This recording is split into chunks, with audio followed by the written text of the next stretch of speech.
सबको जय मसीह। जय मसीह। परमेश्वर जी सबको महान और परमानंद राशि दे। आमीन। चलो एक बार फिर से सभी से रिक्वेस्ट है, अपनी अपनी आंखें बंद कीजिए और परमेश्वर की पवित्र हजूरी में चलते।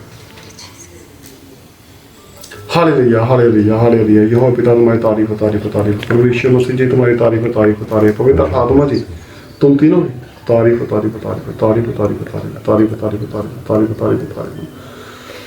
खुदा बाप यहोवा पिता तेरा धन्यवाद करते हैं आज के सुंदर दिन के लिए। खुदा बाप यहोवा पिता तेरा धन्यवाद करते हैं आज के पवित्र दिन के लिए।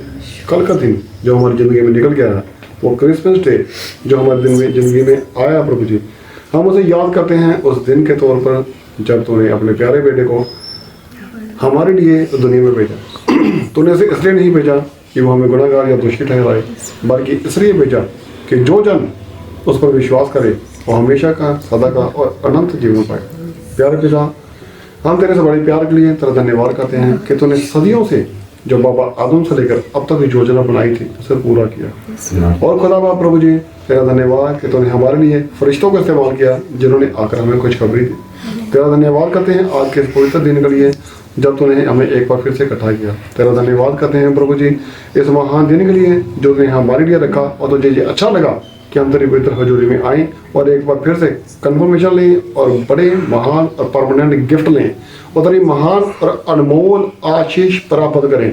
तेरा सबके लिए धन्यवाद करते हैं। आज के इस वचन से पहले मैं एक बार फिर से अपने आप को तुम्हारे अधीन करता हूँ प्रभु जी। मेरे सारे भाई बहनों को, तेरे सारे बेटे बेटियों को जो इस समय तुम्हारी पवित्र हजूरी में है, वो सब का रुझे समझान तुम्हारे कीलों से छेदे हुए जलाली हाथों में सौंप देता हूँ प्रभु जी। सबको अपने पवित्र और जलाली हाथों में संभाल, एक एक को अपना सुरक्षा कवच पहना प्रभु यीशु मसीह। इस वचन से पहले तेरे बेटे बलबीर पर और मेरे सारे भाई बहनों को जो इस समय तुझे देख और सुन रहे हैं प्रभु यीशु मसीह जी, जो तेरी पवित्र हजूरी में अपना सजदा करके बैठे हैं प्रभु यीशु मसीह, सिर झुका कर बैठे हैं प्रभु यीशु मसीह।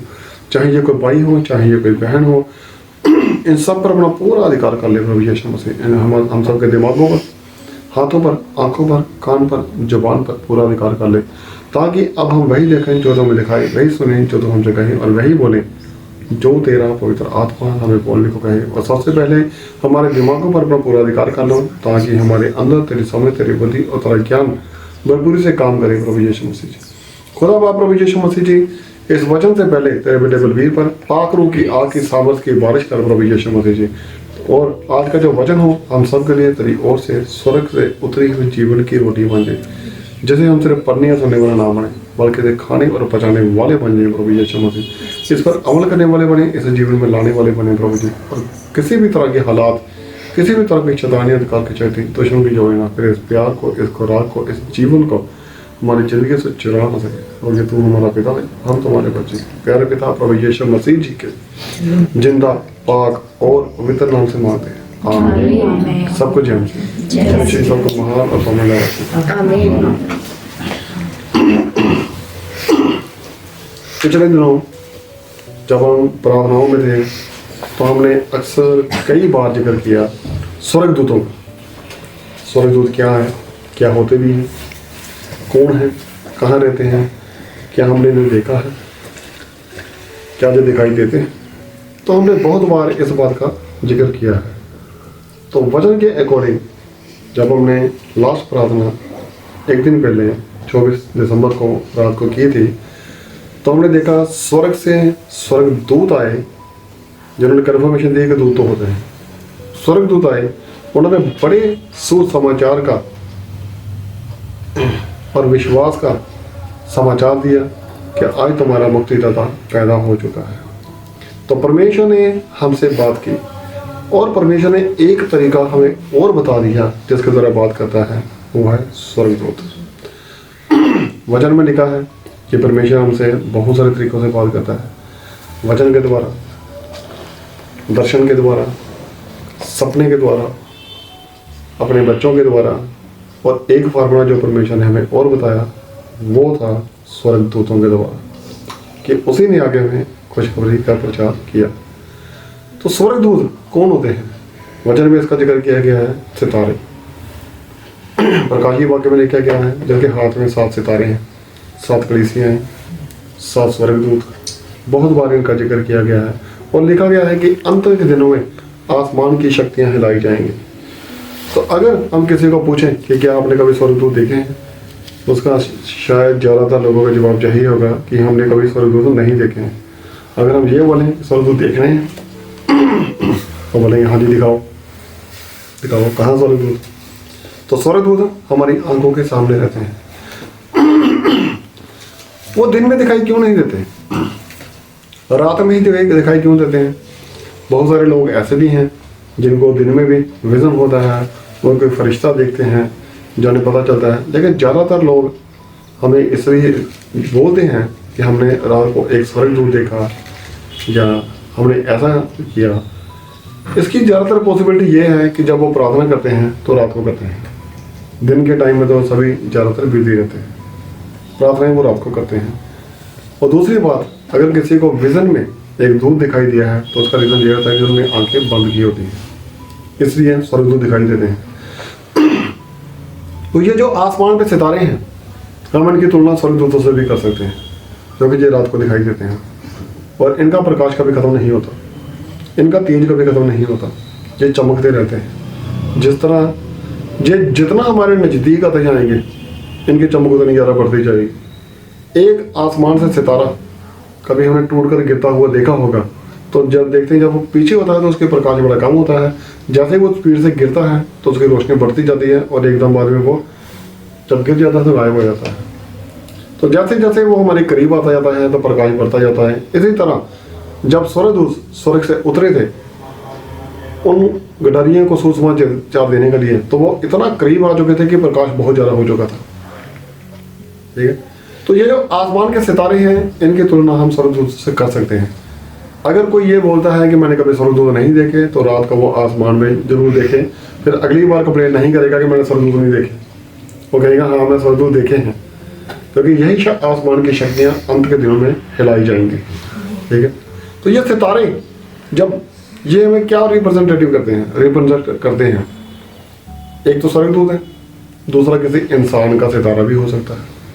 इंसान का स्वर्गदूत होता है, वचन में लिखा हुआ है इसके बारे में, प्रेरितों में लिखा हुआ है इंसान का स्वर्गदूत होता है। ठीक है, हमारा भी एक स्वर्गदूत होगा नहीं है, और वो आसमान में है। और अगर स्वर्गदूत सितारे हैं तो वो सितारा है, और वो कहाँ पे है? वो परमेश्वर के बिल्कुल सामने है। तो इसके लिए हम कंफर्मेशन लेते हैं। बहुत सारे लोग ज्योतिषियों के पास जाते हैं, उन्हें दिखाते हैं, उनकी ग्रह की दशा बनाता है। मुझे नहीं पता यह ठीक है या गलत है, लेकिन काफ़ी हद तक इससे हम सहमत हैं कि एक इंसान का सितारा जरूर होता है, लेकिन वो डूबता नहीं। ठीक है, डूबता इंसान है, सितारा वही होता है। ठीक है, हरकतें इंसान धरती में बुरी करता है, सितारा आसमान पे बुरी हरकतें नहीं करता। जब परमेश्वर हमें दुनिया में भेजता है तो हम उसे अटैच रहते हैं उस सितारे के द्वारा, क्योंकि वो परमेश्वर के सामने रहता है। जब हम यहाँ पे दुखी होते हैं, प्रार्थनाएं करते हैं आंखें बंद करके, तो वो सितारा परमेश्वर के सामने बिल्कुल हमारा आत्मा दुहाई देता है और परमेश्वर उस पर वहाँ पे फजल करता है, वो हमें यहाँ पर रिसीव हो जाता है। इमीडिएटली हमारे हालात बदल जाते हैं, ऐसा ही होता है। ठीक है, तो जो इसके लिए हम कंफर्मेशन लेते हैं कि क्या वाकई किसी इंसान का सितारा होता है। एक आम बात है, कोई बोलता है इसका ना वक्त बुरा चल रहा है, मैं क्या क्यों कहता, मुझे लगता है इसका सितारा डूब गया। अच्छा, दूसरा पता क्या बोलता है, आज तेरे सितारे गर्दिश में है, आज तू नहीं बचेगा। ठीक है, तीसरा पता क्या बोलता है, हाँ एक गीत भी है राज कपूर साहब का, गर्दिश में हो तारे ना घबराना प्यारे, कोई बात नहीं, तो घबराना मत, एक दिन ठीक हो जाएगा सब। तो इंसान का कोई सितारा होता है। इसके लिए हम चलते हैं वचन पे और कंफर्मेशन लेते हैं मत्ती 2 नंबर अध्याय में, उसके वर्ष 1 से। ठीक है, जहाँ पे ज्योतिषी आए थे जीसस को ढूंढते हुए, मसीहा को ढूंढते हुए, हम जीसस वर्ड इस्तेमाल नहीं करेंगे, मसीहा को ढूंढते हुए। उन्होंने वर्ड यूज किया, मसीहा कहाँ पैदा हुआ, यहूदियों का राजा कहाँ पैदा हुआ, और मसीहा वर्ड की कंफर्मेशन जो दी गई वो किसके उतर दी गई? हाँ जी, हेरोदेस राजा के दिनों में, हाँ जी, जब यहूदियों के बैतलहम में, हाँ जी, यीशु का जन्म हुआ, हाँ जी, तो पूरब से कई ज्योतिषी यरूशलेम में आकर पूछने लगे। ये यहाँ ज्योतिषी वर्ड यूज किया गया है। इंडियन लैंग्वेज में हम इसे जोशी बोलते हैं, लेकिन फॉरेन लैंग्वेज में इसे एस्ट्रोलॉजर बोलते हैं। सितारों की जानकारी रखने वाले स्टूडेंट्स, ये इनकी कोई विद्या नहीं है, ये इनकी एक तरह से ये स्टूडेंट है जिसे हम बोल सकते हैं। ये कोई इनकी कला नहीं है, ये स्टूडेंट है जिन्होंने अच्छी तरह से सितारों को स्टडी किया है। मैंने अक्सर कुछ लोगों को देखा है जो रात को छत पे चले जाते हैं, एक वो दूरबीन होती है, दूरबीन लगाकर उससे सितारों को देखते रहते हैं। वो वाला सितारा गोल है, उसकी शैडो कैसी है, वो देखते रहते हैं। इसी तरह ये स्टूडेंट थे और इन्होंने आसमान में एक नया चिन्ह देखा, एक नया सितारा उभरता हुआ देखा। इन्होंने देखा कि इसकी शेप अलग है, इसका प्रकाश अलग है। ये नए नए सितारों की खोज करते रहते हैं। शायद उनके पास उस समय इतनी सारी टेक्नोलॉजी थी जो आज भी शायद नहीं है हमारे पास। ये 2000 साल पहले की बात हो रही है। उन्होंने कोई इस तरह का सितारा ढूंढ लिया जैसा उन्होंने पहले कभी नहीं देखा, लेकिन ये हमेशा आसमान में सितारों को खोजते रहते थे। हाँ जी। यहूदियों का राजा जिसका जन्म हुआ था, हाँ जी, कहाँ है? उन्होंने बोला यहूदियों का राजा जिसका जन्म हुआ था कहाँ है? वो कहाँ पे ढूंढ रहे हैं? राजा हेरोदेस के महल में। वो सोचते हैं राजा तो महल में पैदा होता है, गली में तो होता नहीं। हाँ जी, क्योंकि हमने पूरब में उसका तारा देखा है। उसका तारा, किसका तारा? उसका तारा जो बेबी अभी पैदा हुआ है। उन्हें ये नहीं पता कि वो मसीहा है। उन्हें ये पता है कि एक बेबी पैदा हुआ है, उसका एक सितारा है। तो सितारा होता है, हर इंसान का एक सितारा होता है, हमारा भी सितारा होगा, ठीक है। हाँ जी, और उसको प्रणाम करने आए हैं। तो हम उसको प्रणाम करने आए हैं। तो ये सितारा होता है। तो परमेश्वर ने एक तरीके से जब स्वर्गदूतों ने उन जो गडरिया थे उनको खुशखबरी का प्रचार दिया था, तो परमेश्वर ने हमें कंफर्मेशन दी कि परमेश्वर बात कैसे करता है। तो परमेश्वर बात कैसे करता है? अब तरीके कितने हो गए हमारे पास? 4 या 5। एक तरीका कौन सा था? वचन के द्वारा, सपने के द्वारा, दर्शन के द्वारा, परमेश्वर अपने बच्चों के द्वारा, और सबसे आखिरी तरीका जो हमें पता चला है वो है स्वर्गदूतों के द्वारा। अब परमेश्वर सपने के द्वारा कैसे बात करता है, इसके लिए हम फिर से चलते हैं मत्ती 1 पे, उसके 19 नंबर। हाँ जी।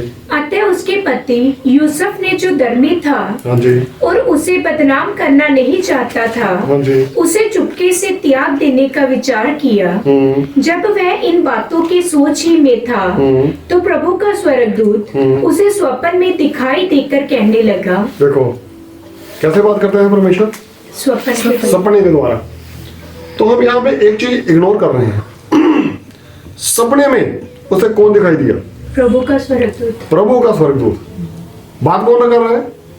स्वर्गदूत। परमेश्वर स्वर्गदूतों के द्वारा भी बात करता है, चाहे वो सामने प्रत्यक्ष रूप में आए, चाहे वो सपने में आए, ठीक है। यहां स्वर्गदूत को हाईलाइट करने वाली बात है, ये परमेश्वर के सेवक है, नौकर हैं। लेकिन कुछ दूत ऐसे भी हैं, लोग घरों में तस्वीर बना लेते हैं, उसकी पूजा करनी शुरू कर देते हैं, ठीक है। मैं उसके बारे में कुछ नहीं बोलूँगा, लेकिन ये परमेश्वर के सेवक हैं जिन्हें परमेश्वर ने अपना काम करने के लिए दुनिया में भेजा। हाईलाइट करने वाली बात है, परमेश्वर ने किस तरीके से बात की? स्वर्गदूत के द्वारा। फिर से यही वर्ष देखिए। हाँ जी। जब वह इन बातों की सोच ही में था, जब वो सोच रहा था कि मैं मरियम का त्याग कर दूंगा, उसका छोड़ दूंगा, हाँ जी, तो प्रभु का स्वर्गदूत उसे स्वप्न में दिखाई देकर कहने लगा। प्रभु का एक स्वर्गदूत उसे सपने में दिखाई दिया और उसने उससे बात की। क्या बात की? हाँ जी। ये यूसुफ, हाँ जी, दाऊद की संतान, हाँ जी, तू अपनी पत्नी मरियम को अपने यहाँ ले आने से मत डर। ले आने से मत डर। पहली बार परमेश्वर ने उससे बात की, किसके द्वारा? स्वर्गदूत के द्वारा। अगर हम मत्ती 2 देखें, उसकी वर्ष 13 और 14 देखें, तो वहां क्या है? उसके चले जाने के बाद प्रभु के एक दूत ने, उसके चले जाने के बाद प्रभु के एक दूत ने, हाँ जी, स्वप्न में यूसुफ को दिखाई देकर कहा, हाँ जी, उठ उस बालक को और उसकी माता को लेकर मिस्र देश को भाग जा। देखो, जब वो मयूसी, वो जोशी या आसपास जितने भी चरवाही उसको देखने आए थे, जब वो देखकर उसे चले गए, उन सबके चले जाने के बाद फिर से जब वो रात को सो रहे थे, उन्हें स्वप्न में फिर से एक दूत दिखाई दिया। कौन दिखाई दिया? स्वर्गदूत। फिर से ये पढ़िए, फिर से। हाँ जी। उसके चले जाने के बाद हाँ जी। प्रभु के एक दूत ने, फिर से लिखा एक दूत ने। परमेश्वर कैसे बात कर रहा है? स्वर्ग दूत के द्वारा। ये बात हाईलाइट करने वाली है। हम ये बोलते हैं परमेश्वर हमसे बात करता है, लेकिन किस तरह से बात करता है, कौन आता है? अगर कोई आपको आकर परमेश्वर का भेद दे रहा है, हमें भेद दे रहा है, तो ये कौन है? बाइबल में इसका जिक्र स्वर्गदूत के रूप में किया गया। ठीक है। अगर आपको एक विजन आता है कि हमारे कोई भाई साहब, कोई पास्टर जी, हमारी कोई बहन है जो हमें सपन में आकर दिखाई दी है, उसने हमें ये भेद बताया है, तो वो खुद नहीं आया, उसका एक दूत वो आपके पास आया, क्योंकि आप उससे अटैच हैं। वो आपको वचन की शिक्षा देता है, वो आपको आत्मा की खुराक देती है या देता है, तो आपको लगता है कि उसने आकर बोला है। एक्चुअली उसके दूत ने आकर आपको बोला है, उसके स्वर्ग दूत ने आकर आपको बोला है। हाँ जी। स्वप्न में यूसुफ को दिखाई देकर कहा, हाँ जी। उठ उस बालक को हाँ जी। और उसकी माता को लेकर मिस्र देश को भाग जा। मिस्र देश को चला जाए, क्योंकि वो इसे मारना चाहता है, जो इसका वैरी है। हाँ जी। और जब तक मैं तुझसे ना कहूँ, इसका मतलब परमेश्वर द्वारा बात करेगा। उसने बोला जब तक मैं तुमसे ना कहूँ, हाँ जी, तब तक वहीं रहना। तब तक तुम वहीं रहना। ये परमेश्वर के वर्ड्स हैं जो उसने दूतों के द्वारा स्वप्न में यूसुफ को दिए। तो इसका मतलब उसे इंतजार करना पड़ेगा। कितना, ये किसी को नहीं पता। हाँ जी। तब तक वहीं रहना, क्योंकि हेरोदेस इस बालक को ढूंढने पर है हाँ, कि उसे मरवा डाले। ढूंढ कर इसे मरवाने की कोशिश कर रहा है। तू यहाँ से अभी इसी वक्त मिस्र से निकल जा। जनगणना पूरी हो चुकी है। जनगणना सिर्फ एक बहाना था। ये पहली जनगणना थी जो कैसर अगस्तस के वक्त में हुई थी, ऐसा लिखा गया है। उससे पहले क्यों नहीं हुई? अब क्यों हुई? शायद हम मान सकते हैं ये शैतान की एक योजना थी कि पैदा होने वाले मसीह को मार दे। जनगणना के इमीडिएटली वक्त बाद जब जनगणना हुई तो इन दोनों की हुई थी, यूसुफ की और मरियम का नाम लिखवाया गया था। बालक का नाम नहीं लिखवाया गया। बालक के पैदा होने के बाद उसे मार डालने की कोशिश में था। जनगणना में बालक का नाम नहीं है। तो ये शैतान की प्लानिंग थी। तो परमेश्वर ने उसे आगाह किया और उसे भेज दिया कि वो यहाँ से चला जा। अब 19 और 20 इसी बस के देखेंगे। हाँ जी। हाँ जी। हेरोदेस के मरने के बाद अब हेरोदेस मर गया। हाँ जी। अब क्या हुआ? प्रभु के दूत ने हाँ। मिस्र में यूसुफ को स्वप्न में दिखाई देकर यहाँ कहा। फिर से स्वर्गदूत लिखा गया है। परमेश्वर कैसे बात कर रहा है? स्वर्गदूत के द्वारा। पुराने जमाने में क्या होता था, अगर कोई किसी स्वर्गदूत को देख लेता था तो वो सोचता था अब मैं मर जाऊंगा, अब मैं जिंदा नहीं बचूंगा, क्योंकि मेरी आंखों ने स्वर्गदूत को देखा है। कुछ लोगों की ऐसी धारणा होती थी। तो यूसुफ से परमेश्वर ने 3 बार स्वर्गदूत के द्वारा बात की और हर बार ध्यान से लिखा गया स्वर्गदूत। स्वप्न में कौन आया था? स्वर्गदूत आया। स्वर्गदूत के द्वारा बात हुई। हाँ जी। प्रभु के दूत ने मिस्र में यूसुफ को स्वप्न में दिखाई देकर कहा, हाँ जी। उठ बालक और उसकी माता को लेकर इस्राएल के देश में चला जा। अब तो उठ और अब तो जा सकता है। जब पहले उन्होंने बोला था उठ अपने बालक को लो और यहाँ से चले जाओ, उन्होंने रीजन एक्सप्लेन किया था कि हेरोदेस इसे मरवा देना चाहता है, इसका वैरी इसे मरवा देना चाहता है। तो अब जब हेरोदेस की मृत्यु हो चुकी है, हाँ जी, तो परमेश्वर से बात, क्योंकि जो बालक के प्राण लेना चाहते थे, हाँ जी, वे मर गए हैं। वे मर गए हैं। वे मर गए जो फिजिकली इसे मारना चाहते थे। अब वो खत्म हो चुके हैं। इधर से जीसस भी थोड़ा बड़ा हो चुका था। कितनी देर का हो चुका है कुछ नहीं पता। 6 महीने का है, साल का है, 2 साल का है, इसका हम जिक्र नहीं कर रहे। लेकिन परमेश्वर ने बात कैसे की है? स्वर्गदूत के द्वारा। अब आसमान में कितने ही स्वर्गदूत होंगे? मुझे याद है जब मैं छोटा होता था तो हमारे गांव में या मोहल्लों में बहुत पुरानी बात है, लगभग 40 साल या 45 साल पहले की बात है, तो कुछ घरों में उनके बहुत सारे बेबी हुआ करते थे पुराने ज़माने में। 6-6, 7-7, 8-8, कुछ के ज़्यादा भी थे। ठीक है, चलो बात बेबी की नहीं। अब उनकी जितनी बेटियां थी, अब उनके भी आगे 2-2, 3-3, 4-4 बेबी होते थे।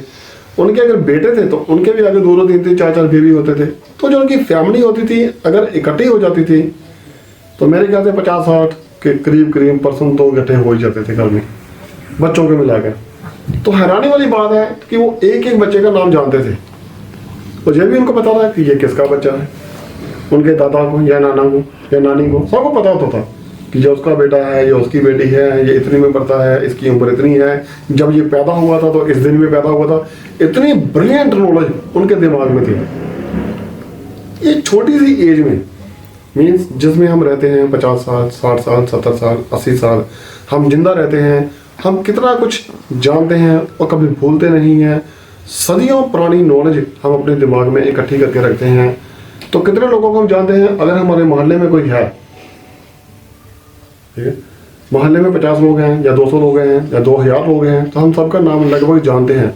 इवन कि अगर कोई बच्चा उसका हमें मिलता है, हम उसको बोलते हैं तू, तेरे दादा का नाम ये है, तेरे परदादा का नाम ये था, तेरी वाइफ का नाम ये है, ठीक है, तेरा पापा ऐसा किया करता था जब वो छोटा होता था। हम उनके नाम भी जानते हैं। जो परमेश्वर है, जो सदियों से है, जिसके पास करोड़ों में स्वर्गदूत हैं, उसका भी, उसने भी कोई हिसाब रखा होगा। हम सभी का नाम जानते हैं। जब वो किसी स्वर्गदूत को बुलाता है, ये मुझे याद है कि जब स्वर्गदूत जिब्राइल आसमान से उतरा था तो उसने अपना नाम बताया था कि मेरा नाम जिब्राइल है। जब मिखाइल उतरा था उसने बोला मेरा नाम मिखाइल है। जब परमेश्वर का जन्म हुआ प्रभु यीशु मसीह का, तो आसमान से स्वर्गदूत आया, उसने बोला तुम इसका नाम यीशु रखना, उसका भी एक नाम है, ठीक है। तो परमेश्वर ने सबका नाम रखा हुआ है, सबका नाम पूरी तरह से, ठीक है, याद है परमेश्वर को। कितने स्वर्गदूत होंगे कोई पता नहीं है। 100 करोड़ है, 33 करोड़ है, 66 करोड़ है, 99 करोड़ है, 100 करोड़ है, उससे भी ज्यादा है। तो परमेश्वर ने सबका एक नाम रखा हुआ है। परमेश्वर को सबको उसका याद है, ठीक है।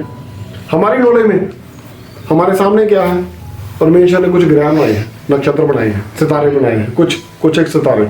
अगर हमने सभी सितारों का नाम रखना हो तो मेरे ख्याल से इम्पॉसिबल है, हम उन्हें काउंट नहीं कर सकते। नाम रखना तो बड़ी दूर की बात है। अगर हमारी नॉलेज में देखा जाए स्टडी के हिसाब से तो कितने ग्रह हैं? कुछ लोग बोलते हैं 9 है, ज़्यादा 7 ग्रह हैं या 9 है? 9 ग्रह हैं, हाँ 9 ग्रह हैं। और एक री शायद थोड़ी देर पहले की है। चलो 9 है या 10 है ना। अगर उसमें मून को और इसको सूर्य को मिला ली जाए तो ज़्यादा भी बन जाते हैं। हम इससे ज़्यादा नहीं बढ़ पा रहे हैं क्योंकि हमारी नॉलेज इतनी है। इससे ज़्यादा नहीं बढ़ पा रहे हैं। परमेश्वर ने सबका लेखा रखा हुआ है। परमेश्वर को सबके नाम पता है।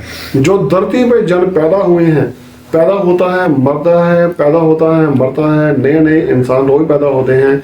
तो परमेश्वर ने सबका लेखा रखा हुआ है। परमेश्वर को सबके नाम पता है, ठीक है। तो परमेश्वर की जो नॉलेज है वो कहीं से बढ़कर है। इसका मतलब उसने नाम भी रखे हुए हैं। हर स्वर्गदूत का एक नाम है जो रखा गया है। हमारा नाम धरती पे क्या रखा गया है? ये बलबीर कुमार। आसमान में हमारा क्या नाम होगा स्वर्गदूत का? ये तो परमेश्वर ही जानता है। जब हमें वहां पे बुलाएगा तो हर किसी का एक सेपरेट नाम होगा। बुलाने वाले को ही पता होगा कि मुझे बुलाया गया है। शायद परमेश्वर उसे अट्रैक्ट करेगा, खींचेगा, कैसे हमें नहीं पता, लेकिन स्वर्गदूत में उसका एक नाम जरूर है, जैसा कि यशायाह नबी की किताब में लिखा गया है। हम इसे खोल के देखेंगे प्लीज। उसके अध्याय 40 में 26 से लेकर 30 तक देखेंगे, वहां पर लिखा गया है। यशायाह नबी की किताब अध्याय चैप्टर 40, उसके वर्ष आयत 26 से लेकर 26 से लेकर 30 तक।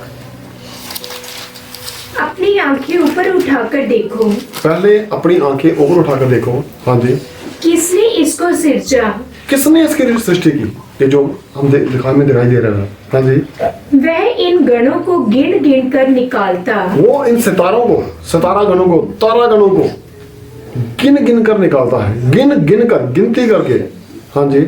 उन सबों को नाम ले लेकर बुलाता है। उन सभी, देखो क्या लिखा है, फिर से पढ़िए। उन सबों को नाम ले लेकर बुलाता है। सभी सितारों को गिन गिन कर रखता है और सबका एक एक नाम लेकर बुलाता है। वचन क्लियरली बयान करता है कि किसी के 100 बेटे हों, एक बेट खो गई हो, तो परमेश्वर उसे तब तक चैन नहीं आता जब तक वो ढूंढ नहीं पाता उसे।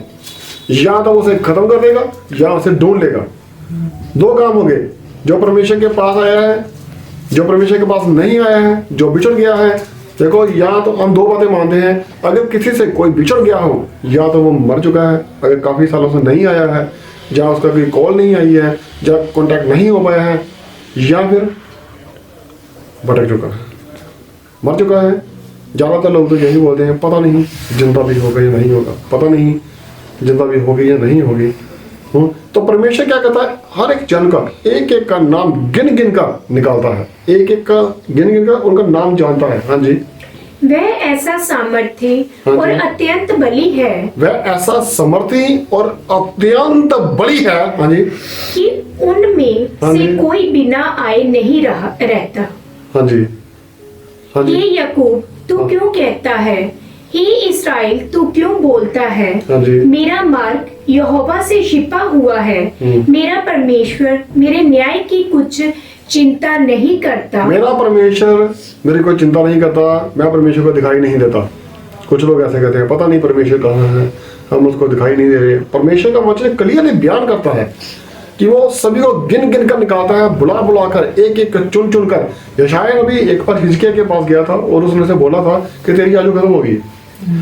परमेश्वर को उसकी चिंता थी, परमेश्वर उसके पास गया था। हाँ जी, क्या तुम नहीं जानते, हाँ जी। क्या तुमने नहीं सुना, यहोवा जो सनातन परमेश्वर और पृथ्वी भर का सृजनहार है, हाँ जी। वह ना थकता हाँ जी। ना श्रमित होता और उसकी बुद्धि अगम है। देखो, यहोवा परमेश्वर जिसके हम आज बोल रहे हैं, कंप्लेंट कर रहे हैं कि पता नहीं मैं उसे दिखाई नहीं देता, उसने मुझसे आंखें दूर कर ली हैं, मैं उसको नजर ही नहीं आ रहा, मेरी कंडीशन बहुत खराब है। कहते क्या तुम नहीं जानते, यहोवा परमेश्वर जो पूरी सृष्टि का सृजनहार है और ना कभी थकता है, ना कभी, क्या लिखा, ना श्रमित होता हाँ जी। और उसकी बुद्धि अगम है। और उसकी बुद्धि अगम है, उसकी बुद्धि का कोई अंत नहीं है, वो किसी को भी बिल्कुल नहीं भूलता, थकता नहीं है। इसका मतलब इंसान थक जाता है। शायद स्वर्गदूत भी थकते नहीं। थकता इंसान कौन सा है, जिसकी जिंदगी में दो परछाव है। जिसकी जिंदगी में दो परछाव नहीं है वो कभी नहीं थकता, कभी नहीं थकता। वो स्वर्गदूतों की जिंदगी में दो परछाव नाम की कोई चीज नहीं है, वहां कभी ना खत्म होने वाला प्रकाश है, और वो परमेश्वर का अपना प्रकाश है, इन सितारों का अपना प्रकाश है। और ये प्रकाश जब तक खत्म नहीं होता ये नहीं थकते। जब हमारी आंखें थक जाती हैं तो हमें धुंधला दिखाई देना शुरू हो जाता है। एक वक्त ऐसा आता है हमें दिखाई देना बंद हो जाता है। जब हम धीरे धीरे संध्या का टाइम आना शुरू होता है, अगर आप कल्पना करके देखिए, अगर सारा दिन मीन्स अगर 6 महीने के लिए सूर्य दोपहर के सूर्य की तरह चमकता रहे तो किसी को नींद नहीं आएगी, किसी को नींद नहीं आएगी। इसके मुकाबले अगर हम किसी मैरिज में जाते हैं, फंक्शन में जाते हैं, वहाँ पे फ्लड लाइट्स होती हैं दोपहर की तरह जो चमकती हैं, तो किसी को नींद नहीं आती। थकता जब इंसान कब है, थक तो जाता है, ये तो कब है, ये तो कन्फर्म है, थक जाता है। अब थकावट दो तरह की होती है। किस तरह की होती है थकावट जी? एक तो फिजिकली तौर पे जो इंसान थक चुका है, एक होता है फिजिकली या मेंटली एक ही बात है। दिमाग भी शरीर के अंदर ही होता है, ठीक है, थक चुका है। तो दूसरा होता है कि इंसान आत्मिक तौर पर थक चुका है या आलसी बन चुका है, उसका कुछ भी करने को दिल नहीं करता, नहीं मेरा कुछ मन नहीं कर रहा, नहीं तुम ले लो। कुछ जन तो ऐसे हैं, खाना रखा होता है आगे मेरे मुंह में डाल दो बस। कुछ लोग लेटे होते हैं, बेटा ठंडा है ऊपर चादर ले लो, मेरे ऊपर दे दो। मैं नहीं हिल सकता, मैं नहीं हिलूंगा, मैंने कसम खाई है। तो थकावट दो तरह की होती है। अगर हम फिजिकली तौर पे थके हुए हैं तो इसका हल क्या है? इसका हल है थोड़ी देर आराम करो, सो जाओ, ठीक है, जाग कर उठो, कहीं घूम फिर कर आ जाओ, आपका मन ठीक हो जाएगा। एक तो हल है। लेकिन जो आलसी है इसका हल क्या है? इसका कोई हल नहीं। इसे ग्लूकोज भी लगा लेंगे तो भी हल नहीं है, इसे कुछ भी दे दीजिए इसका कोई हल नहीं है, अनलिमिटेड पैसा दे दीजिए इसका तो भी कोई हल नहीं है। इसकी हालत बहुत बुरी होगी। ये मैं नहीं कहता, ऐसा वचन में लिखा हुआ है। तो थकावट किस तरह की होती है? परमेश्वर हमारा जो सब कुछ को देखता है, सब कुछ को जानता है, वो कभी थकता नहीं है। ऐसा कीजिए, अब नीति वचन निकालिए, उसका 6 नंबर अध्याय में आयत नंबर 6 में लिखा हुआ है, 6 से 11 तक।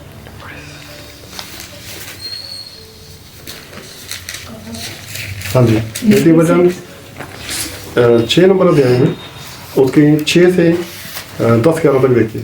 हाँ जी। हे आलसी, हे आलसी, हाँ अब आलसी की बात हम कर रहे थे। हाँ, चींटियों के पास जा। हे आलसी, अकल देने के लिए परमेश्वर में किसकी एग्जाम्पल दे रहा है? जो दुनिया में सबसे छोटा जीव है, जिसे हम देख सकते हैं, देख सकते हैं। मैं कहता हूँ चींटी से छोटा जीव शायद हमने कभी नहीं देखा होगा, वो तो माइक्रोस्कोप से देखेंगे। हे आलसी, हाँ जी, चींटियों के पास जा, तो चींटियों के पास जा, हाँ जी, उसके कामों पर ध्यान दे और ध्यान से उसको देख कि वो क्या कर रहे हैं, और बुद्धिमान हो।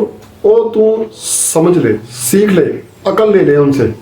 क्या क्या उनसे क्या सीखना चाहिए हमें? हाँ जी, उनके ना तो कोई न्यायी होता है, ना तो उनका कोई स्वामी है, ना ना प्रधान, उनका कोई प्रधान है, ना उनका कोई फैसला करने वाला है। हाँ और जी, ना प्रभुता करने वाला। हाँ जी। तो भी वे अपना आहार धूप काल में संचय करती है। तो जब बहुत ज्यादा गर्मी होती है, बहुत ज्यादा धूप होती है, दिन होता है, प्रकाश होता है, तो वो अपना खाना इकट्ठा करती रहती है, पूरी तरह इकट्ठा करती है। हाँ, आलसी बनना है तेरा, आलसी बनना मीन्स कि रिटायरमेंट लेनी, कि मैं अब कोई काम नहीं करूंगा, मैं तो एंजॉय करूंगा जी, जहाँ तो पूरा दिन टीवी देखूंगा, जहाँ सोऊंगा। और जो बंदा एक्टिव होता है वो बता कहता नहीं रिटायरमेंट तो होगी, लेकिन मैं परमेश्वर के काम करूंगा, जिस तरह मसीह ने किया था। रिटायरमेंट लेने के बाद परमेश्वर के काम करता रहा।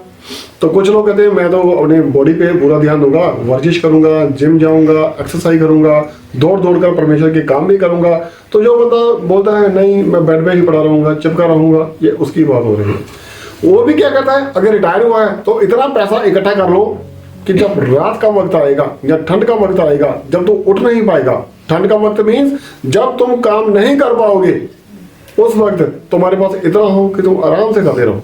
हाँ जी, और कटने के समय हाँ जी, अपने भोजन वस्तुएं बटोरती है। हाँ जी, हे आलसी, हाँ जी, तू कब तक सोता रहेगा? तू कब तक सोता रहेगा? वो कहता है नहीं थोड़ा सा और सो लेते हैं, थोड़ा सा और सो लेते हैं। ऐसा कहते हैं 6 बजे ऑफिस जाना है तो अभी 5:50 हो गए, 9 मिनट और सो लेते हैं, थोड़ा सा, ज़्यादा नहीं, सिर्फ 9 मिनट। हाँ चलो 59 सेकंड और लगा लो, 1 सेकंड पहले उठ जाएंगे, थोड़ा सा और सो लेते हैं। सोना कैसे है? ऐसे छाती पे हाथ रख के थोड़ा सा और सो लेते हैं, कोई बात नहीं, कुछ नहीं होता यार, ट्रेन नहीं चली जाती, कोई बात नहीं, थोड़ा सा सो लेते हैं। हाँ जी, तेरी नींद कब टूटेगी? कब नींद टूटेगी तेरी? प्रार्थना करने का वक्त आता है, हमें उसी टाइम नींद आ जाती है। उसे तोड़ो, परमेश्वर ये बोल रहे हैं, और तुम आलसी हो चुके हो। स्वर्गदूत क्या करेगा बेचारा? हम ही नहीं कुछ कर रहे। अपनी नींद को तोड़ो, उठो, मुर्दों में से जी उठो, परमेश्वर ये बोल रहा है।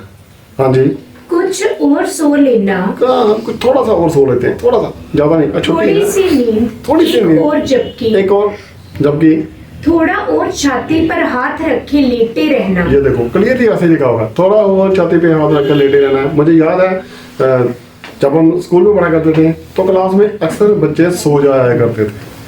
तो एक बार एक टीचर कुछ पढ़ा रहा था, तो उसमें एक लड़का वो ऐसे बैठा हुआ था, उसे नींद आ रही थी, उसके एक झपकी लगी, ऐसे जोर से, ऐसे आगे नीचे हुई, जोर से झपकी लगी, तो टीचर को पता चल गया। उसके पास आया, उसने उसके सिर पे जोर से चपेट मारी। सो रहा है? नहीं सर मैं सो रही हूँ, फिर तू ऐसे क्यों कर रहा है? वो एक्चुअली सर ग्रेविटी है ना जमीन में, तो वो खींच लेती है कभी कभी। तो मुझे झटका लग गया, मैं थोड़ा आगे झुककर बैठा हुआ तो ग्रेविटी नीचे मुझे खींच रही है, अगर मैं सीधा बैठूंगा तो कैसे खींचेगी? हाँ सीधा बैठ गई, चल। बहुत सारे एक्सक्यूज हैं हमारे पास, सोने के, ना सोने के, ना उठने के। हाँ जी, थोड़ा सा और सो लेते हैं चेस्ट पे हाथ रख के। हाँ जी पढ़िए। तब तेरा कंगालपन राह के लुटेरों के अगर समान। तू चेस्ट पे हाथ रखकर पूरी तरह लापरवाह होकर पड़ा रहेगा, तब तेरा शत्रु कंगालपन। हाँ जी पढ़िए, फिर से पढ़िए इसी वर्ष को। तब तेरा कंगालपन, क्योंकि तूने कुछ नहीं किया उस वक्त जब तुझे कुछ करना चाहिए था। तो एक तरह से तूने जो इकट्ठा करना था तूने गवा दिया है, और तू अपने पड़े में से जो खर्च कर रहा है, जो बढ़ नहीं रहा है, तो धीरे धीरे कंगाल हो जाएगा। वो उस समय तेरा कंगालपन। हाँ जी, राह के लुटेरे के समान। राह जाते को लूटने वाले लुटेरे के समान और तेरी गड्डी हाँ। हथियार बंद के समान आ पड़ेगी। तेरी घड़ी उस समय जो आज तो आलसी हो चुका है, तू कुछ नहीं करता, आज तू प्रार्थना नहीं कर रहा है, जब तू दोपहर में धूप में जब चींटियां इकट्ठा करती हैं, तू यंग है, तू काम कर सकता है, तू काम कर सकती है, तू प्रार्थना कर सकता है, तू प्रार्थना कर सकती है, लेकिन तू कहता है थोड़ा सा और सो लेते हैं, कल कर लेंगे, परसों कर लेंगे, लेकिन तेरा ये पल तुझे कंगाल कर देगा। और तेरी जो घटी, जो प्रार्थनाएं की घटी है, तुझे राह के लुटेरे के समान हथियार बनकर तेरे सामने खड़ी होगी। और उस समय जब तेरा वक्त आएगा तो तू तौबा करने के लायक भी नहीं होगा। हाँ जी, हाँ जी, ओछे और अनर्थकारी को देख, हाँ जी, हाँ जी, वह टेढ़ी टेढ़ी बातें बकता फिरता है। हाँ जी। 11 तक हो गया, हम हाँ कितना जी, बोले थे? 11 तक हो गया ना। हाँ जी। हाँ, तो चींटी की तो हमने एग्जाम्पल ले ली, ठीक है। तो जो दूसरा है उसके लिए क्या है? दूसरी तरह की थकावट के लिए चलो कहीं घूम फिर के आते हैं, आके फिर प्रार्थना करते हैं। कुछ लोग प्रार्थना कर रहे होते हैं, थक जाते हैं, वो भी थकान है। परमेश्वर के पास आते हैं, ठीक है, तरोताज़ा हो जाते हैं। हमारे पास बहुत सारे लोग आते हैं, बीमार होते हैं, प्रार्थनाएं करते हैं, एनर्जी आ जाती है, सारा दिन दौड़ते रहते हैं, बहुत तेज दौड़ते रहते हैं, थकते भी नहीं है। आपको क्या हुआ पता नहीं, प्रार्थना करने के बाद बड़ी एनर्जी आ गई बॉडी में, है ना। उसे कैसे एनर्जी मिल गई? आसमान से परमेश्वर ने उसके दूध को एक पावर से भर दिया जो उससे मांगी गई थी, ठीक है। तो हमारी ये जो स्पिरिचुअल थकान है, जो हम थक चुके हैं दौड़ दौड़ कर, ये कैसे ठीक होगी? ठीक है, निर्गमन में लिखा हुआ है, जब पढ़ने की जरूरत नहीं है, जहाँ परमेश्वर ने हुक्म दिए हैं, क्लियर में लिखा है तू 6 दिन काम कर और 7वें दिन परमेश्वर के पास आ, परमेश्वर के घर में जा, ठीक है। इनडायरेक्टली परमेश्वर ने बोला तू 7वें दिन कोई काम मत कर, तू आराम कर, विश्राम कर। इनडायरेक्टली परमेश्वर ने बोला कि तुझे परमेश्वर के पास जाना चाहिए, क्योंकि मत्ती में परमेश्वर ने लिखा है ये मजदूरी और बोझ से दबे हुए लोगों मेरे पास आओ, काम करो, 7वें दिन आराम करो, ठीक है। और इधर मत्ती देखिए वही 11:28,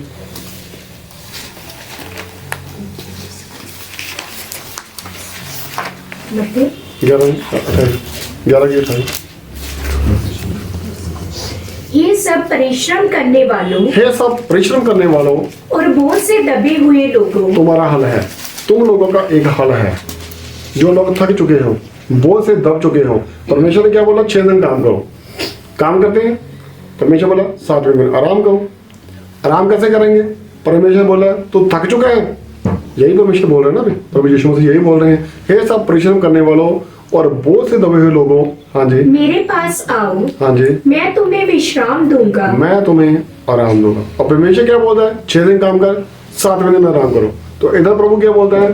तुम थक चुके हो, मेरे पास आओ, मैं आराम दूंगा। तो इनडायरेक्टली परमेश्वर ने वो बोला अगर तुम्हें आराम चाहिए तो तुझे परमेश्वर के पास जाना चाहिए। हाँ जी, क्यों मेरा जुआ अपने ऊपर उठा लो, हाँ जी, और मुझसे सीखो। ये बात है, और मुझसे सीखो। नहीं सीखना है तो परमेश्वर अभी भी नीति वचन में चाहे चींटियों से सीखो। मुझसे नहीं सीखना तो चिड़ियों से सीखो। अगर तो आलसी है तो चिड़ियों से सीख लो। अगर तेरा आलसपन नहीं है तुझमें, लेकिन तो फिर भी बोझ से दबा हुआ है, और मुझसे सीख लो। और मुझसे परमेश्वर क्या बोल रहा है? क्या सीखेंगे हम? हाँ जी, क्योंकि मैं नर्म और मन में दीन हूँ, क्योंकि मैं नर्म और मन में दीन हूँ, और तुम अपने मन में विश्राम पाओगे। और फिर तुम अपने मनों में पूरा विश्राम पाओगे। क्योंकि मेरा जुआ सहज और मेरा बोझ हल्का। परमेश्वर का बोझ बहुत ही इजी है, सहज है और हल्का है।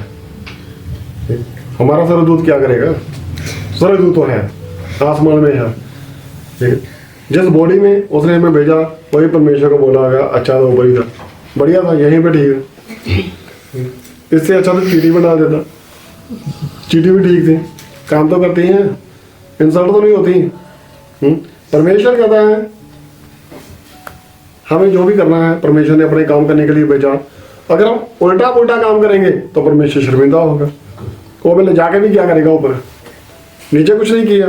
जहाँ उसने भेजा हमें, हमारा कोई भाई कोई बहन जो हमें बोलता है भाई साहब एक फलाने जगह पे जाना है, अब मेरे लिए वहाँ चले जाएंगे, प्लीज़ रिक्वेस्ट है। एक हमारे भाई साहब हैं, उनके लिए प्रार्थना करनी है, आप जा सकते हैं? हाँ जी बहन जी मैं चला जाऊँगा। लेकिन मैं वहाँ जाकर आपके खिलाफ बोल कर आऊँ और आपकी इंसल्ट करा के आऊँ, तो अगली बार आप मुझे देखेंगे भी नहीं। मुझे बुलाना तो दूर की बात है, भेजना तो दूर की बात है। परमेश्वर क्या बोलता है, उधर गया तो उधर ही जाए, वापस ना आए। कुछ लोगों के बच्चे नशा करते हैं या उन्हें तंग करते हैं या चोरी करते हैं या गलत काम करते हैं, तो उनके माता पिता इतना दुखी हो जाते हैं जब वो घर से जाता है, कहता मैं कहता हूँ आज तो घर पे वापस मत आना, जिंदा मत आना। इतना दुखी होकर बोलते हैं। ये जो मौत है, ठीक है, जब गुनाह हुआ था बाबा आदम से, तो परमेश्वर ने उसे उसको निकाल दिया था, ठीक है, उसे मरना पड़ा था, ठीक है। लेकिन जो परमेश्वर के प्रति ईमानदार था, परमेश्वर से मरे हुए को जिंदा कर दिया। परमेश्वर हमसे क्या चाहता है, हमें मारना चाहता है या हमें बचाना चाहता है? डेफिनेटली परमेश्वर हमें बचाना चाहता है। उसने इसके लिए एक प्लानिंग की, हजारों साल उसने इंतजार किया। धरती के 1000 साल परमेश्वर के सामने एक दिन के बराबर है, ऐसा वचन कहता है। उसने हजारों साल बहुत लंबा वक्त इंतजार किया, अपने बच्चे को दुनिया में भेजा, पैदा किया। उसे इतनी खुशी हुई कि मेरा पहला टारगेट पूरा हो गया है, अब तो धरती के जन विश्वास कर लेंगे, वो सारी दुनिया मेरे से एक बार फिर से मिल जाएगी। और उसके दिमाग में शायद एक बार फिर से बाबा आदम आ रहा था। परमेश्वर के दिमाग में एक जन जिसे मैंने अपने हाथ से बनाया, उसने मेरा कहना नहीं माना था, एक जन जिसने मेरा कहना मान लिया है, परमेश्वर इतना खुश हुआ, अब तो इससे जुड़ जा, इसका कहना मान, तो मैं तुझे बचा लूंगा, ठीक है। अगर हम आज भी परमेश्वर का कहना नहीं मानेंगे, तो वचन क्लियरली बयान करता है, अब जड़ पे कुल्हाड़ा लग चुका है। अब से जो जन गलती करेगा उसी को सजा मिलेगी, और जो जन बड़ा बना रहेगा उसे बना रहने दो, ठीक है। तो प्रकाश की वाक्य में आखिरी में जहाँ पे बाइबल खत्म हो जाती है, वहाँ पे कोई देखिए कि वचन इसके बारे में क्या होता है। हम बहुत सारे लोगों को बोलते हैं ये प्रार्थना किया करो, खुशखबरी का प्रचार करो, बिल्कुल आखिरी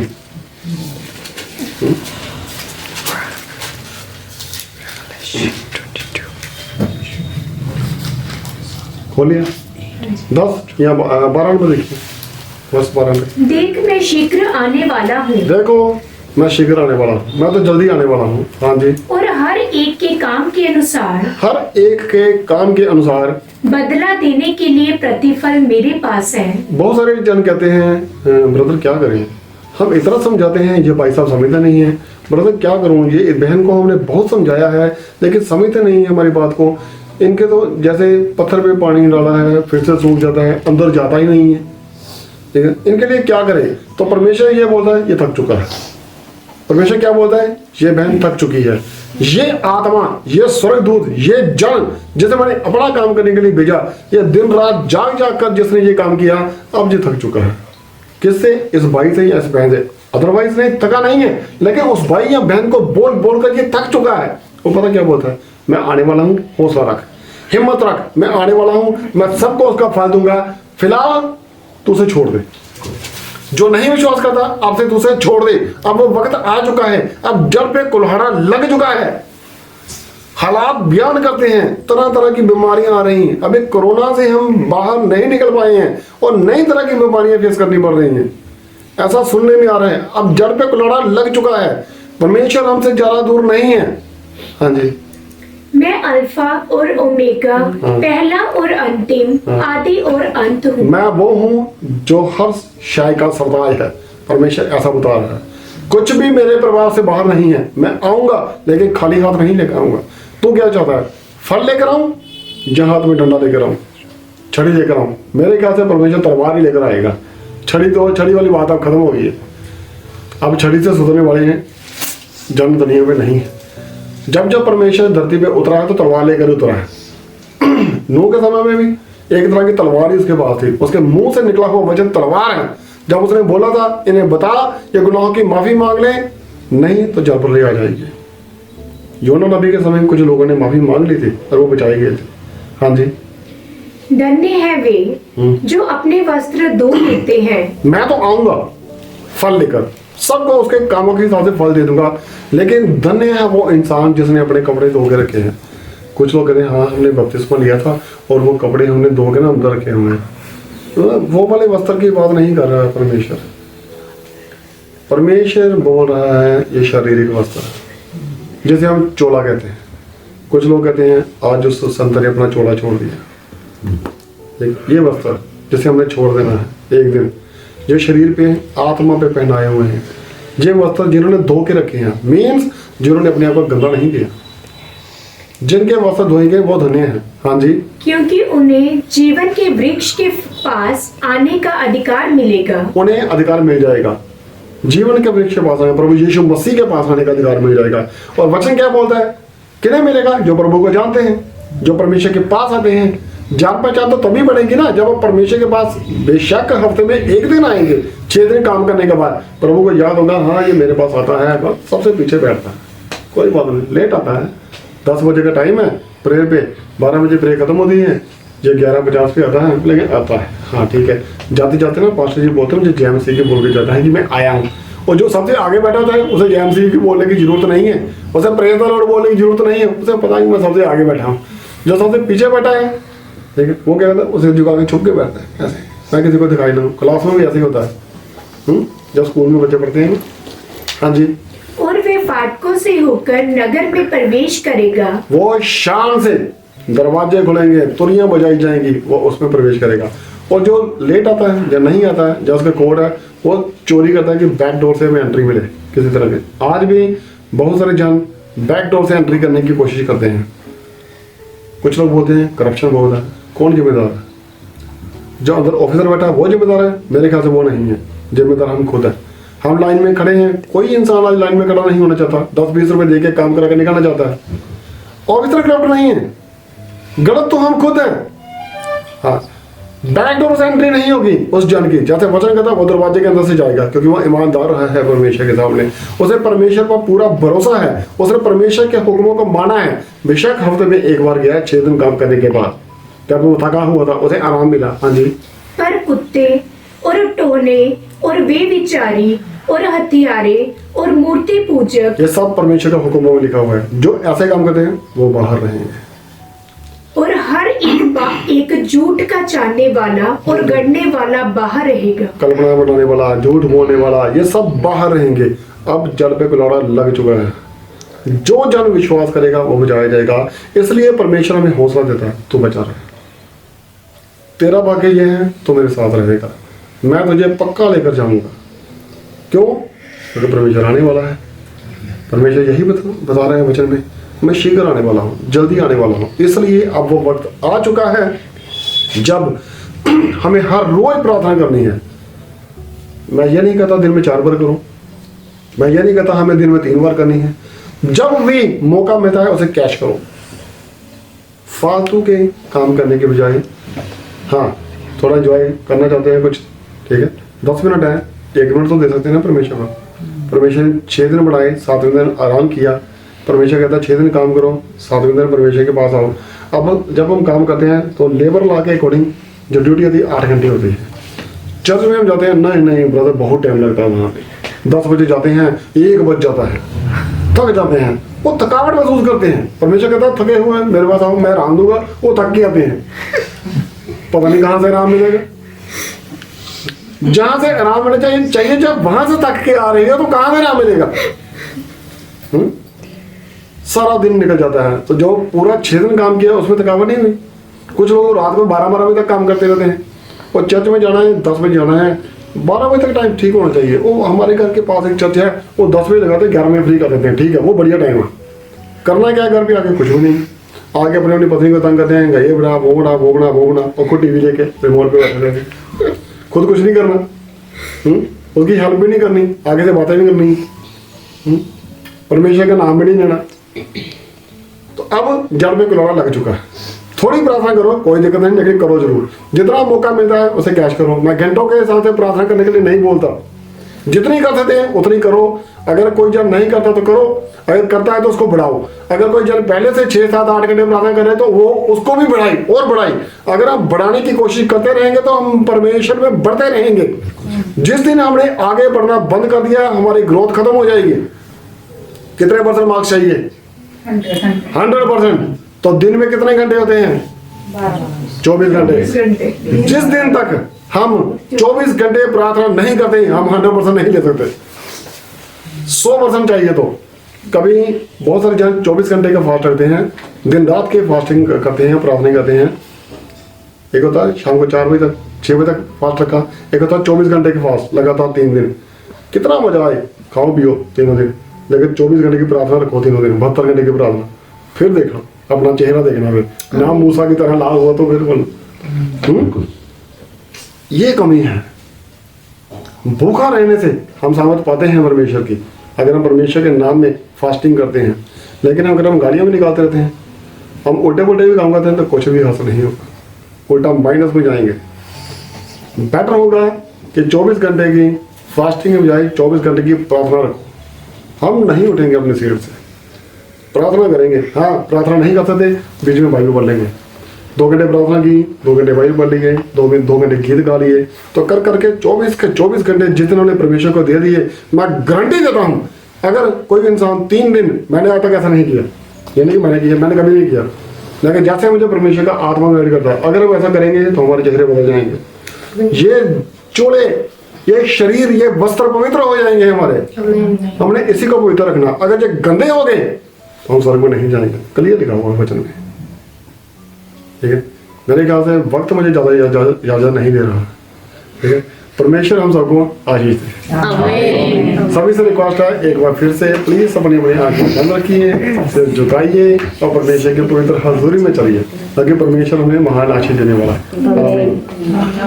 हालेलुया, हालेलुया, हालेलुया। यहोवा पिताजी, एक बार फिर से तुम्हारी तारीफ तारीफ तारीफ। प्रभु यीशु जी, एक बार फिर से तुम्हारी तारीफ तारीफ तारीफ। पवित्र आत्मा जी, एक बार फिर से तुम्हारी तारीफ तारीफ तारीफ। पिता पुत्र पवित्र आत्मा जी, एक बार फिर से तुम्हारी तारीफ तारीफ तारीफ। खुदा प्रभु जी, तेरा धन्यवाद इस आग की तारीफ में वचन करिए, तेरा धन्यवाद इस आग में खुराक करिए, तेरा धन्यवाद हमारा मेल अपने आप से कराने के लिए, और तेरा धन्यवाद हमें बचाने के लिए, और तेरा धन्यवाद कि तूने हमें जो शिक्षा दी है हमारे अंदर डालने के लिए। खुदा प्रभु जी, ऐसा फजल कर कि जब तेरी आमद ठहरे तो हम तेरे बच्चे तेरे राज्य में धर्मी ठहरे, और तेरे साथ स्वर्ग में जिंदा उठाए जाने के योग्य ठहरे। इस समय जो तू मुझे बता रहा है मेरे पिता, इस प्रार्थना के दौरान तेरे जिस भाई को, तेरे जिस बेटे को, तेरे जिस बेटे को, तेरे जिस बेटी के अंदर जो सर्दी वाली आत्मा है, जैसे बहुत ठंड लगती है, आज वो निकल के चली गई है। आमीन। अभी इसकी बॉडी जो गर्म हो चुकी है, प्रभु यीशु मसीह जी, दोबारा कभी ठंडी ना हो मेरे पिता।